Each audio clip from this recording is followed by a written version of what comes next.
I am a most unhappy man. I have unwittingly ruined my country. A great industrial nation is now controlled by its system of credit. We are no longer a government by free opinion, no longer a government by conviction and the vote of the majority, but a government by the opinion and duress of a small group of dominant men. Woodrow Wilson.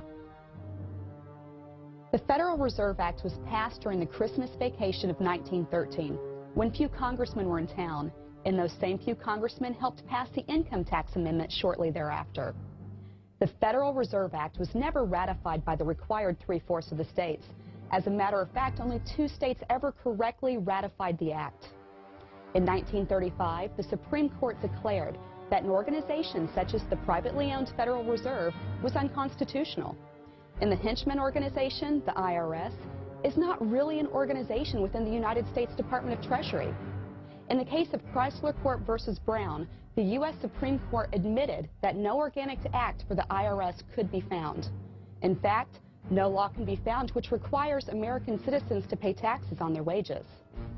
The IRS, a private collection agency working for foreign banks, specifically the owners of the Federal Reserve, operate out of Puerto Rico under the Federal Alcohol Administration, which was declared unconstitutional by the U.S. Supreme Court in the case of U.S. versus Constantine in '35.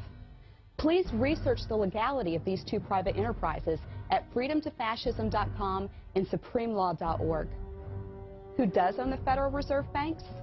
Numerous private banking companies, such as the Rothschild Bank of London, Warburg Bank of Hamburg, Rothschild Bank of Berlin, and Lazard Brothers of Paris, just to name a few.